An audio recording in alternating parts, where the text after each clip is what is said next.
اچھا جی، آپ کو یہ بتا دیں کہ یہ 1 محرم سے لے کر ابھی 10 محرم تک یہ جو اہل تشیع ہیں ان کے اوپر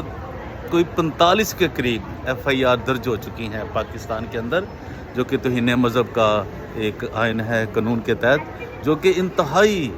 خطرناک اس کی پوزیشن ہے، اور یہ بہت ہی پاکستان کے لیے، پاکستان کے لوگوں کے لیے، وہاں کی آزادی کے لیے ایک بہت ہی بڑا ایک مسئلہ ہے، جو کہ انتہائی